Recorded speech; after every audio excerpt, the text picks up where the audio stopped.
Alternative Dig Talk. Real issues, real talk.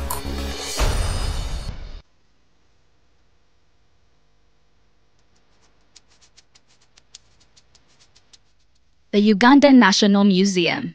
a place where unforgettable memories are created. Traditions are found and a connection to our Pearl is reinforced. It is not only a testimony to the history of our nation, but also impacts knowledge of cultural and natural heritage to the present and future generations for their enjoyment. Through a variety of activities and exhibitions, we gather to discover our traditions and create new ones. The Uganda Museum is our country's cultural icon that makes it accessible for the next generations to come together as our story unfolds and represents the interplay of our country's past and present.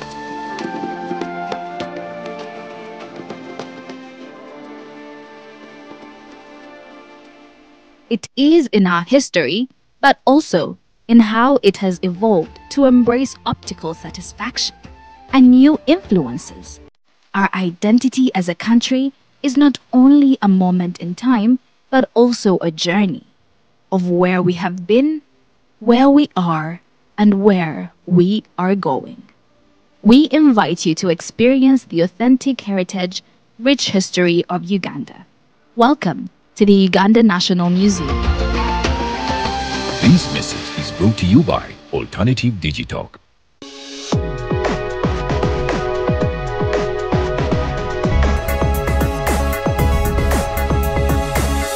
The Alternative Dig Talk. Real issues, real talk.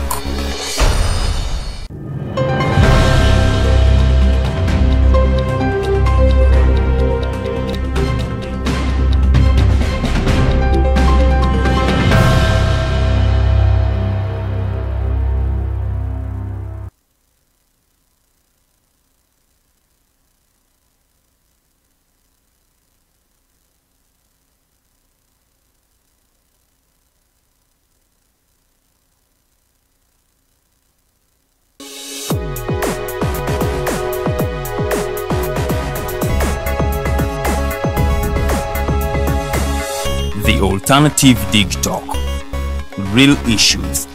real talk.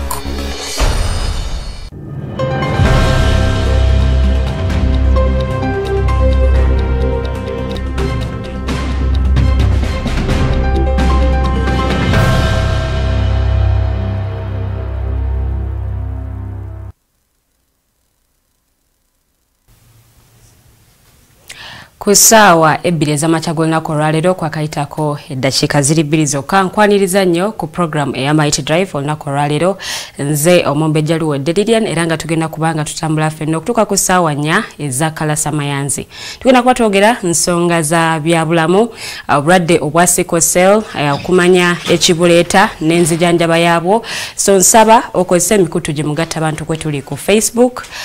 YouTube osobola okubanga ate otambula naffe wamu. Kakati olunaku olwaleero ngenda kubanga negatibwako omukyala Nansubuga Birungi okuva mu Jackie's Hope Sickle Cell Foundation. Tugenda kuba twogera ensonga za byabulamu nga bwe nkutegeezezza, naye nga munnange tannaba kubanga negatako ngenda kubanga nkuwa ebimu ku ebyo ate ebikoze amawulire mu ggwanga lyattu erya Uganda. Njala tutambule ffenna amakya g'olunaku olwaleero nga twogera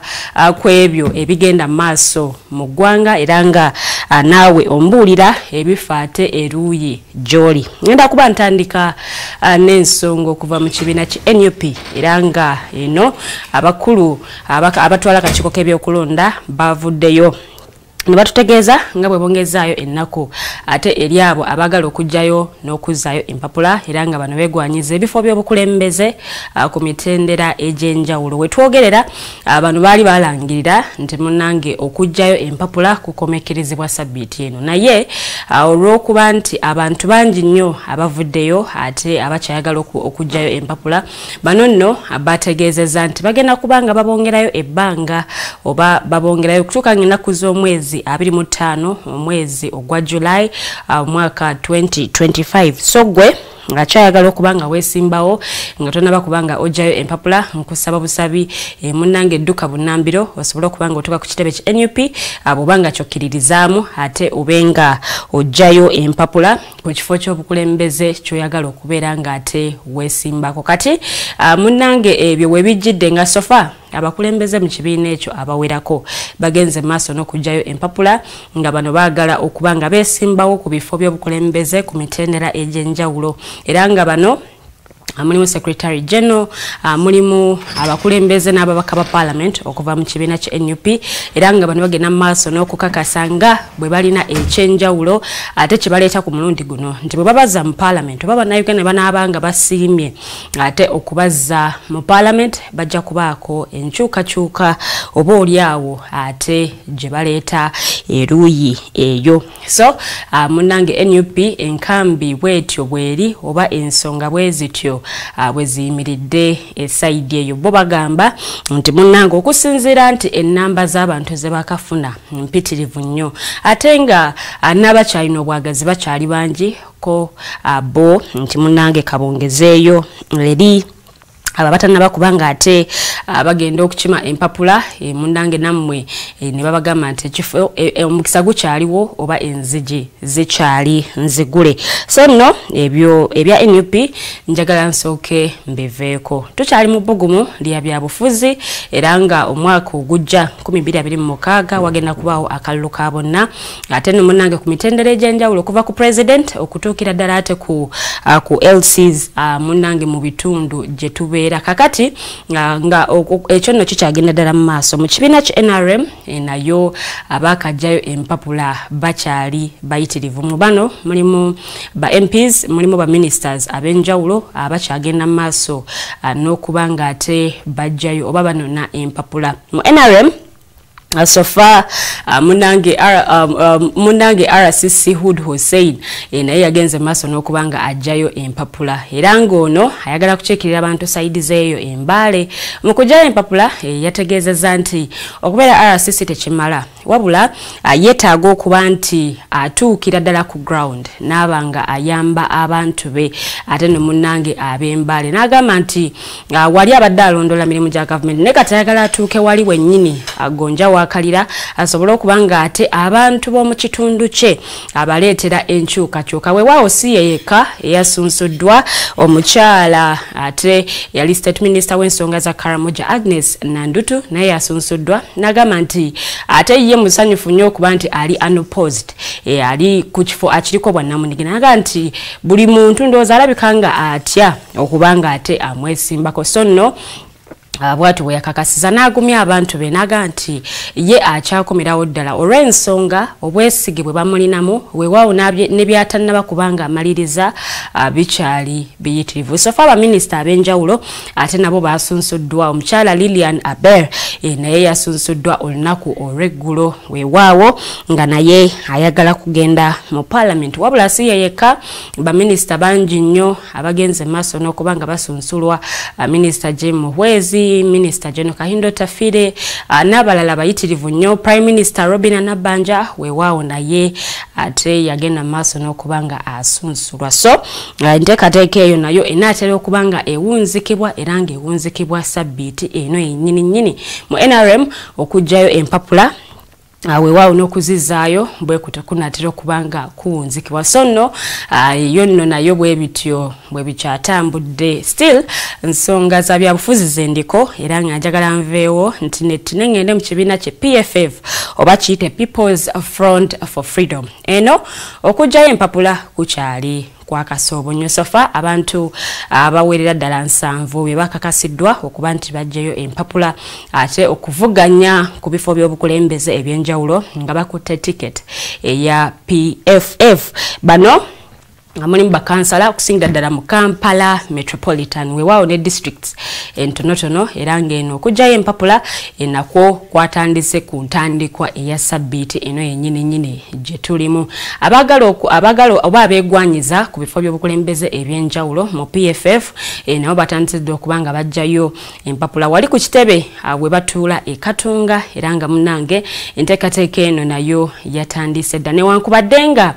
ekyatambula mu Kasoobo tukyatunulidde ebibiina ebyenjawulo nga Democratic Party tukyatunulidde ebibiina oba oliawo ebirala DF oba giyite Democratic Front weewaawo nabo bakyatalaga ebitundu by'eggwanga ebyenjawulo nga bakola endagaano ez'enjawulo n'abakulembeze okuva mu districts ez'enjawulo ezatontabaala siri kutabaala so ebyo bye biri ate mu nkambi ez'enjawulo ez'ebibiina ebyobufuzi NRM bo bawunzika sabbiiti eno so nga ate NUP bawunzika ng'ennaku z'omwezi 25 omwezi ogwa July ate bo aba PFF bakyayina okubanga batambuza enteekateeka eno weewaawo okumalira ddala ebbanga lya myezi 2 mirambirira so ebyo nno bye bikyali oba bye biri ate mu nsiike ey'ebyobufuzi okuva mu bibiina ebyenjawulo wetwogerera PFF kyakakasibwa okuba nti kibiina kya byabufuzi mu butongole bano nno beeyawula ku Forum for Democratic Change ey'Ennajjanankumbi oluvannyuma lw'okuubagana kwe baalina wakati waabwe ensonga zaali za nsimbi ze bagamba nti zaali za kibi ate nga zayingira mu kibiina kale ne babanga tebakkirizganyiza kwe kubanga bano bavaayo ate ne bakola ekibiina ekijja yo Alliance for National Transformation nga bano nabo be bamu ku kiwayera ekyava ku FDC ey'Ennajjanankumbi tebannabakuba nga bavaayo okwongera okutangaaza ku nteekateeka gye balina weewaawo nga ebibiina by'ebyobufuzi ate ebirala so nno tulindiridde okulaba nti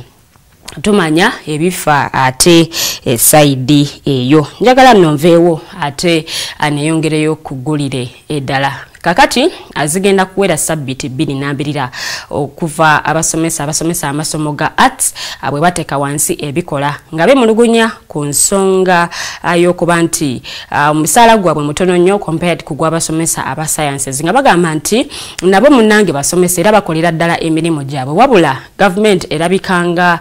munnange etafaayo ku bulumi bwe bayitamu kakati bano bwe bateeka wansi ebikola ate nno munnange bagamba nti tebajja kudda mu bibiina oba tebajja kuddamu kukwata ku noni yonna okutuusa nga gavumenti evuddeyo ate nayo nebako kyekola ku nsonga zaabwe kakati leader of opposition omukulu Joel Ssenyonyi ensonga eno yagitutte ku floor ya parliament olunaku olw'eggulo n'ategeeza nti munnange ensonga eno yeetaaga okuba nga ekolebwako bunnambiro olw'ensonga nti waliwo abayizi bangi abagenda mu maaso ate n'okubanga bafiirizibwa wabeewo ekikolebwa weewaawo okubanga embeera etaakirizibwa nga ekizimba tekinasamba ddagala kakati bano nga bagamba ono ng'agamba nti parliament oba government erina okubaako kyekola ku nsonga eno olw'ensonga nti abasomesa bano baba nga tebazziddwa mu bibiina oba nga tebazze mu bibiina abayizi ate bayitirivu nnyo abagenda okubanga bakosebwa kinajjukira nti President Museveni yagenda maaso n'okubanga ate atowa order oba ayisa ekiragiro okuba nti abasomesa amasomo ga sciences misala gyabwe ate gibeera nga girinnyisibwa oba nga gyongezebwako weewaawo kino tekyasaanisa abasomesa amasomo ga arts kye baagenda mu maaso n'okuba nga balaga obutali bumativu weewaawo bano ku mulundi guno kakati batadde wansi ebikola nga bagamba nti bwe waba tewaliwo kikoleddwa bo si beetegefu kugenda maaso na kusomesa bayizi so ensonga eno bwetu netuuka ate ku floor ya parliament nga leader of opposition asaba at least wabeewo supplementary eba eyisibwa okulaba nti ensonga z'abakulu bano zikolebwako kale nabo basobole okubanga beeyagalira mu mulimu gwabwe ate ogw'obusomesa bwatyo bwe yatadde ensonga zino munnange ate ku floor ya parliament ng'ayagala embeera ebenga ate edda mu nteeko bino byabadde mu lutuula lwa parliament olw'olunaku olw'eggulo era nga deputy minister wa parliament omukulu Thomas Atayebwa yabadde nnyo okubiriza olutuula luno bwatyo namwanjiza ate ensonga era mu lutuulo olwo ne Prime Minister Robin Nabanja ate naye yabaddemu era ng'ono yakulira government business mu Parliament. So katulinde tulabe embeera eno ba ensonga zino ate gye zinaaba zigwedde. Ffe tujja kweyongera okubatuusaako ensonga nga bwe zinaaba zitambudde. Tuli ku ddakiika 14 ezakayita ku ssaawa 2 ez'amakya g'olunaku olwaleero. Programu ekyali ya Mighty Drive tutambula ffenna ate okutuuka ku ssaawa 4 ezakalasa mayanze. Ku peeji zaffe The Alternative Uganda ne TikTok TV gye mikutu kosobola okuba nga ate oyita okutufuna, so tubenga ate tutambulira wamu. Weewaawo awo nno njagala nveewo kakati waliwo ekiteeso boolyawo ekyokubanga bagaba ettaka lya KCCA ku poloti 3 wano mu kibuga Kampala eri abantu abatannaba kubanga bategeerekeka. Ensonga eno yabadde ku floor ya Parliament olunaku olweggulo era nga yakubaganyiziddwako ebirowoozo nga bwe nkutegeezeza nti olutuula luno lwadde lukubirizibwa Deputy Speaker wa Parliament omukulu Thomas Tayebwa. Kakati ettaka lino munange liri mu bitundu ebyerugogo ne Old Chida Road. Ensonga eno bwe yatuuse ku floor ya Parliament olunaku olweggulo ababaka bagikubaganyizaako ebirowoozo era nga Leader of Opposition ensonga eno yagisimbidde ekkuuli ng'agamba nti kino nno kigenda maaso n'okuba nga kikolebwa ng'ate KCCA mu nsonga zino teriimu bateteereddwa ate ku mwanjo nga bino nno bigenda maaso n'okuba nga bikolebwa wabula ensonga eno nga bwe nkutegeeza nti yabadde ku floor ya Parliament ye Deputy Speaker wa Parliament n'agamba nti ensonga eno erina okuba nga eyita era nga abantu abaweereddwa ettaka tebannaba kuba nga bamanyikwa oba beebaani oba beebaani kubanga munnange ababaka badde beebuuza abantu ki bano bali mu kugenda maaso n'okuba nga bawa ate ettaka wabula bwe kityo nno bwe kyayisiddwa era nga Deputy Speaker yagambye nti the eyes have it all era the eyes had it all munnange ne kibanga kyayisiddwa okubanga bano baweebwa ettaka naye ng'ate ebisingako abo oba oliawo n'ababaka bennyini abamu tebabimanyi bulungi. Awo njagala eggulire eryo nditeeke ku bbali ngende mu district ey'Eruweero. Eno nno ekirwadde ate ekya malaria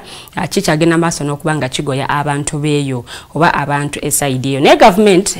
mu nteekateeka gye yali yateekawo okulaba nti bano bagabirwa obutimba bw'ensiri anno munnange abantu mu kitundu ekyo balabika nga bo tebagijjumbidde olw'ensonga nti obutimba obubaweebwa ate no munnange babukozesa bintu birala.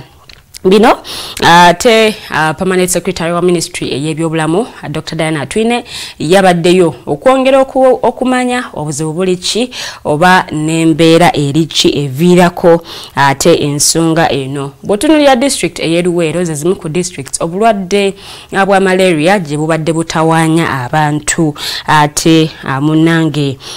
esaidi eyo nga ku buli bantu 100 ate no munnange abantu 40 basangibwamu obulwadde buno obw'omusujja gw'ensiri. Kakati Dr. Diana Atwine n'atuukayo okulaba ensonga naye nno munnange yagenze okubanga azuula nga ebyeno ate si birungi nti abatuuze bo obutimba ate nno munnange bwe bafuna babukozesa bintu birala nnyo wabula nga abantu abamu bo bagamba nti wandibadde wabaawo okusomesa abantu ku nkozesa ey'obutimba bw'ensiri weewaawo ng'abamu bagamba nti munnange obutimba buno eddagala eluusi eribubeeramu nti munnange liyinza okuba nga lyeribalemesa okuba nga babusuula mu weewaawo ng'abalala ensonga ze bawa kwe kuba nti obutimba buno bubaleetera ebbugumu so bo ab'Eruweero obutimba ate babukozesa bintu birala nnyo era nga kino kyekiviiriddeko omusujja gw'ensiri okweyongera esaidi eyo mu district nga Luweero Nakasongola weewaawo n'endala. Kale no Dr. Diana Atwine n'anenya abantu bano okuba nti tebabalirira government mu nteekateeka zeevaayo okubanga ekola okutangira ensaasaana oba okutangira omusujja guno ogw'ensiri. Weewaawo eyo nno nsonga nkulu nnyo kale n'akubiriza abatuuze okulaba ng'ate babaako kye bakola oba bateekawo enkyukakyuka nti buli gavumenti bwevaayo okubanga ebayamba n'okubawa obutimba bw'ensiri kale no munnange nabo baali badde ate bakola kye basanidde okubanga bakola okubanga beetangira ate omusujja guno anti basaasaanyizaako ensimbi mpitirivu nti bw'otunuulira ezimu ku ndwadde kati ze basaasaanyizaako ensimbi obulwadde obwa malaria bwe bumu ku obwo ate bwe basaasaanyizaako ensimbi empitirivu ate okulaba nga abantu bafuna obujjanjabi akati awono njagala nveewo ngende kugulire eddala omusango ogw'okutta yali omuwabi wa gavumenti Joan Kagezi akati wetwogerera guno nno gweyongedde okugaziwa era ng'oludda oluwabi ate nno munnange lwayongedde ate okubanga lukwata omukulu Abdul Nasur Semuju era ng'ono amanyiddwa nga Minana ate no munnange yaliko ku flying squad era ng'ono yagattiddwa still ku fayiro eno yennyini oba ku musango guno gwennyini ono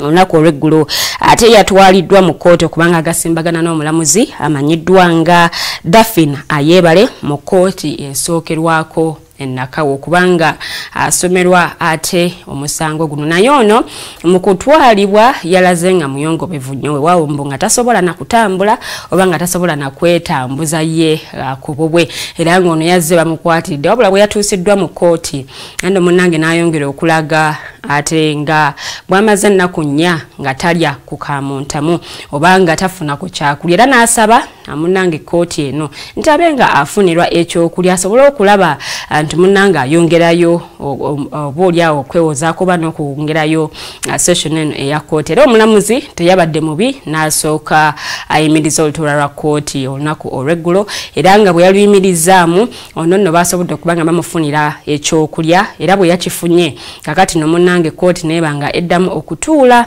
ate ku ssaawa nga 9 ez'olw'eggulo so nno bwatyo bwe bagenze maaso n'okubanga bamusomera emisango egy'okubanga munnange Joan Kagezi eyali omuwabi wa gavumenti munnange yattibwa mu 2015 ate kugendera ddala mu maaso nonno yattibwa era nga ye yali munnange omuwabi wa gavumenti mu musango ogwa bomu ezaali zatulikira mu kibuga Kampala mu mwaka ogwa 2010 so no ezo ensonga nazo bwe zikyatambudde naye nga njagala nveewo neyongerayo mugulire ddala eri omusomesa ow'Ekabale Junior School tukwasibwe ono nno kkooti ewozesa bakalintalo ate ono nno yamusingisa omusango oba emisango egyekuusa ku kabasanya abaana 6 be yali alabirira nga bano baali temannaba kubanga beetuuka sofa ono mu nkomi amazeeyo emyaka 6 wabula tannaba kubanga aweebwa ekibonerezo kakati bwe yakomezeddwawo ate nno munnange okwongera okumanya omusango gwe gutuuseewa omulamuzi tannaba kubanga finalizinga nakubanga ate bamusalira omusango wabula bwe yakomezeddwawo yo mwami tukwasibwe yasabye kkooti bengemuwa ekibonerezo ekisaamusaamu olw'ensonga nti amaze emyaka 6 mu nkomyo ng'agamba nti emyaka 6 gino gimumaze okubanga ate yeekuba mu kifuba oba n'okumanya ensobi ze kale nomunnange ng'asaba omulamuzi abenga ate amuwa ekibonerezo ate ekisaamusaamu era nga munnange bwatyo ye bwe yayise munnaye mu bannamateeka be okulaba nga ate nno bagamba omulamuzi okubanga bamusalirako ku kibonerezo booliawo kye baali muwadde olw'ensonga nti sofa yakasaavinga emyaka 6 mu nkomyo kale nno ng'asaba babenga ate baddiririzaamu njagala ate munnange nveewo neyongereyo muggulire lyengenda okuba nga mpozeka nalyo bannayuganda abawulira ddala namwomu abasoba mwanamwomu nga mu bano mulimu abayizi be bajjiddwa ate nno munnange bannange ku kitebe kya be bajiddwa mu ggwanga erya Iran oluvannyuma lw'okulwanagana okugenda maaso esayidi eyo nga bano bakomezeddwawo ate olunaku olweggulo era nga bayaniriziddwa Prime Minister Robin Nabbanja n'omwogezi w'eggye ly'eggwanga le UPDF ate nno munnaye bwe batyo bayaniriziddwa ku kisaawe era nga bano banyumizaako ku experience ebaddeyo oba n'embeera ate gye balese esayidi eyo ngaga nti ebikompola bibadde bivuga wano na wali nga naawe kennyini tosobola kubanga ate concentrating so no bwe batwe bakomezeddwawo era nga Prime Minister yaba receiving n'agamba nti munnanga ayagala kulaba ng'ayogera n'abakulu weewaawo okulaba nti ensonga y'abaana bano ekolwako kubanga bano badde bakyakakkalabya misomo gyabwe kale baleme kubanga ate abafiirizibwa mu ngeri emu oba endala naye baza n'amawanga agasobodde okubanga gabakkiriza okuyisaawo bannayuganda oba okuyisa bannayuganda mu mawanga ago okulaba nti ate bakomezebwawo kuno tekinnamanyika ddi olutalo luno lwe lugenda kubanga luyimirizibwa so nno kwe kuba nti bannayuganda basobodde okubakomyawo ku butaka era nga bwe batyo ate bwe batuuse ku kisaawe ky'ennyonyi Entebbe eryo nno lyeggulo erengenda okubanga mponzeka nalyo tugenda mukuwumulamuko katono nnyo bwe tukomawo Mighty Drive tugenda kubanga tutandikira awo wennyini ensonga za byabulamu ze tugenda okwogerako olunaku olwaleero so tovaako tukomawo katono nnyo Mighty Drive ekyagenda mu maaso.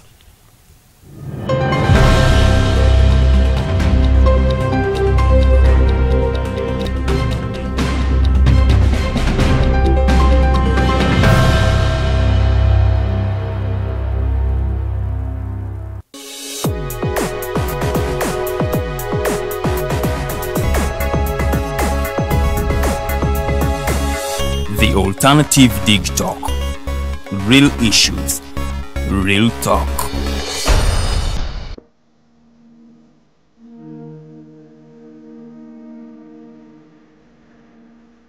The Ugandan National Museum, a place where unforgettable memories are created. Traditions are found and a connection to our Paul is reinforced. It is not only a testimony to the history of our nation, but also impacts knowledge of cultural and natural heritage to the present and future generations for their enjoyment. Through a variety of activities and exhibitions, we gather to discover our traditions and create new ones. The Uganda Museum is our country's cultural icon that makes it accessible for the next generations to come together as our story unfolds and represents the interplay of our country's past and present.